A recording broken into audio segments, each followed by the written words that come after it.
بسم اللہ الرحمن الرحیم۔ شروع کرتا ہوں اللہ کے نام سے جو نہایت رحم کرنے والا ہے۔ السلام علیکم معزز خواتین و حضرات، آج کا زیر بحث موضوع تبلیغ اور گیمنگ ہے۔ شروع کرتے ہیں سورہ آل عمران کی آیت کی تلاوت سے۔ وَلْتَكُن مِّنكُمْ أُمَّةٌ يَدْعُونَ إِلَى الْخَيْرِ وَيَأْمُرُونَ بِالْمَعْرُوفِ وَيَنْهَوْنَ عَنِ الْمُنكَرِ وَأُولَئِكَ هُمُ الْمُفْلِحُونَ۔ ترجمہ: اور ہونی چاہیے تم میں لوگوں کی ایک جماعت جو بلاتے رہیں نیکی کی طرف اور حکم دیتے رہیں اچھے کاموں کا اور منع کرتے رہیں برے کاموں سے، اور یہی لوگ ہیں جو کامیاب ہیں۔ آئیے اب بات کرتے ہیں تبلیغ پہ۔ تبلیغ اصل میں ہے کیا؟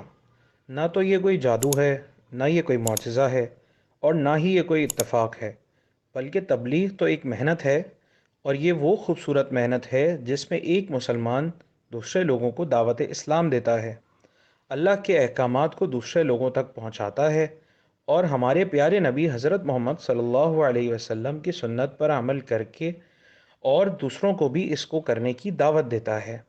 تبلیغ نہ صرف دوسرے لوگوں کو صراط مستقیم پر لانے کو کہتے ہیں، بلکہ انسان کا خود کو سیدھے راستے پر گامزن کرنا بھی تبلیغ کہلاتا ہے۔ اللہ سورہ نحل کی آیت نمبر 125 میں فرماتا ہے: ادع الى سبیل ربک بالحکمت والموعظۃ الحسنہ۔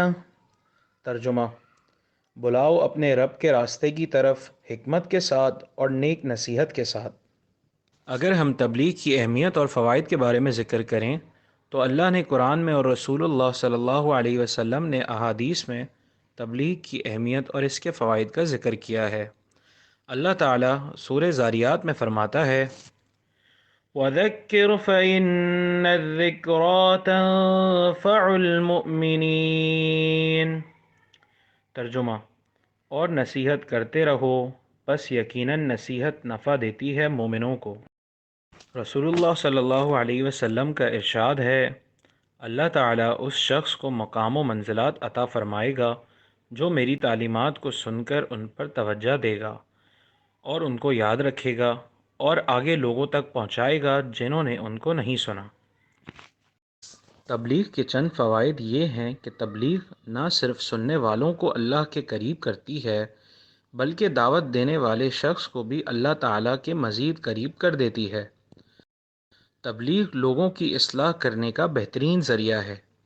تیسری بات، تبلیغ کے ذریعے لوگوں کو اسلام کے متعلق اور سیرت النبی صلی اللہ علیہ وسلم کی معلومات میں اضافہ ہونے کے ساتھ ساتھ ان کی زندگیوں میں اثر انداز بھی ہوتی ہے۔ اس کے علاوہ تبلیغ سے ذکر الہی میں اضافہ ہوتا ہے جو کہ ایک مومن کو تقویٰ کی معراج تک پہنچاتا ہے۔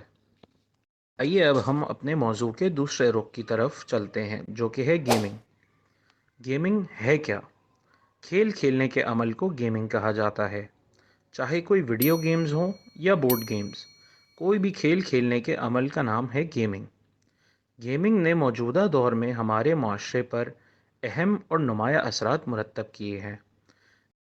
گیمنگ ہر عمر کے لوگوں کے لیے نہ صرف ایک مقبول مشغلہ ہے بلکہ $1 ارب کی صنعت میں تبدیل ہو گیا ہے۔ اگرچہ کچھ لوگ گیمنگ کو تفریح کا ایک بے ضرر شکل کے طور پر دیکھتے ہیں، جبکہ دوسروں کا خیال یہ ہے کہ مجموعی طور پر افراد اور معاشرے پر اہم اثر ڈالنے والی چیز ہے گیمنگ۔ اگر ہم گیمنگ کے فوائد کی بات کریں تو ایک وافر مقدار میں اس کے فوائد پائے جاتے ہیں۔ گیمنگ کا جسمانی اور ذہنی صحت پر مثبت اثر ہے۔ یہ تناؤ سے نجات اور آرام و ورزش کے لیے ایک بہترین ذریعہ ہے۔ کچھ کھیل جیسے فٹنس گیمز جسمانی سرگرمی کو فروغ دیتے ہیں اور لوگوں کی جسمانی اور ذہنی صحت کو بہتر بنانے میں مددگار ثابت ہو رہے ہیں۔ اس کے علاوہ گیمنگ ایک فرد کی تخلیقی صلاحیتوں میں بھی اضافہ کرتی ہے۔ بہت سے ویڈیو گیمز میں اوپن مائنڈڈ گیم پلے ہوتا ہے جو کھلاڑیوں کو مختلف حکمت عملیوں اور طریقوں کے ساتھ تلاش اور تجربہ کرنے کی اجازت دیتا ہے۔ گیمنگ کسی فرد کی ذہنی ہم آہنگی اور موٹر سکلز کو بہتر بنانے میں بھی مددگار ثابت ہوتی ہے، خاص طور پر ایسے افراد جن کے لیے فوری رد عمل درست حرکات اہم ہوتی ہیں۔ آج کے موضوع کا سب سے اہم نقطہ یہ ہے کہ ہم گیمنگ کے ذریعے اسلام کو کیسے پھیلا سکتے ہیں۔ آج کے دور میں گیمنگ کے ذریعے کافی کام کیے جا رہے ہیں، جیسے کہ تعلیم، تجارت، تربیت وغیرہ۔ گیمنگ کے ذریعے تبلیغ کیسے کی جا سکتی ہے؟ آئیے اس پر ہم کچھ روشنی ڈالتے ہیں۔ سب سے پہلا خیال یہ ہے کہ مختلف کھیل بنائے جا سکتے ہیں جس میں اسلام کے بارے میں لوگوں کو آگاہ کیا جائے گا۔ ایسے کھیلوں کی چند مثالیں یہ ہیں۔ نمبر 1 پر آتا ہے اسلامک ٹرائیویا گیم۔ اس کھیل میں 2 یا 2 سے زیادہ ٹیمیں ہوتی ہیں جن سے اسلام سے متعلق سوالات کیے جاتے ہیں۔ جو ٹیم جتنے درست جواب دیتی ہے اس کو اتنے ہی پوائنٹس ملتے ہیں۔ جیتنے والی ٹیم کو مختلف انعامات دیے جاتے ہیں جس سے ان کے اندر مزید اسلام کو سیکھنے کی جستجو پیدا ہوتی ہے۔ نمبر 2 پہ آتے ہیں تو قرآن میموری گیم۔ اس کھیل کا اصل مقصد ہے قرآن کی صورتوں کو یاد کرنا۔ اس کھیل میں کھیلنے والوں کو قرآن کی صورتوں کو یاد کرنے کا ہدف ملتا ہے، اور جو مقررہ وقت میں یاد کر کے صحیح انداز میں تلاوت کرے گا اسے مختلف انعامات سے نوازا جائے گا۔ اس کا فائدہ یہ ہے کہ اس طرح لوگ قرآنی صورتیں بآسانی حفظ کر سکتے ہیں۔ نمبر 3 پر آتے ہیں the adventures of Ali, the Islamic journey. یہ کھیل خصوصاً چھوٹے بچوں کے لیے ہے جس میں وہ علی نامی کیریکٹر بن کر مختلف واقعات کا سامنا کریں گے۔ ہر واقعے میں اسلامی تعلیم دی جائے گی۔ اس کھیل سے فائدہ یہ ہوگا کہ کھیل ختم ہونے تک نہ صرف بچوں کو دینی علم میں اضافہ ملے گا بلکہ ان کو سیدھے راستے پر آنے کے لیے بھی رہنمائی حاصل ہوگی۔ یہ چند مثالیں تھیں جس میں گیمنگ کو تبلیغ کے ذریعے بنایا جا سکتا ہے۔ آخر میں آتے ہیں ہم اپنے مقصد کی طرف کہ ہم گیم کے ذریعے تبلیغ کیوں کرنا چاہتے ہیں۔ تبلیغ کرنا ہر مسلمان کا فرض ہے۔ ہر مسلمان کو چاہیے کہ وہ اللہ کا پیغام جتنا ہو سکے دوسروں تک پہنچائے۔ سب سے پہلے مسلمان خود صراط مستقیم پر چلے اور پھر دوسروں کو سیدھی راہ پر لانے کی کوشش کرے۔ اللہ تعالیٰ ہر انسان سے 70 ماؤں کے برابر محبت کرتے ہیں، اور کوئی بھی ماں یہ نہیں چاہے گی کہ اس کی اولاد جہنم کی آگ میں جلے۔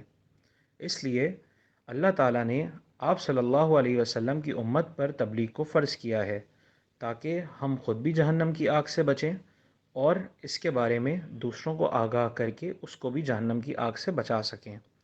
اللہ ہم سب پر اپنا رحم برقرار رکھے اور ہمیں ایک اچھے مسلمان بننے کی اور دوسروں کو ایک اچھے راستے پر چلنے میں مدد کرنے کی توفیق عطا فرمائے۔ فی امان اللہ۔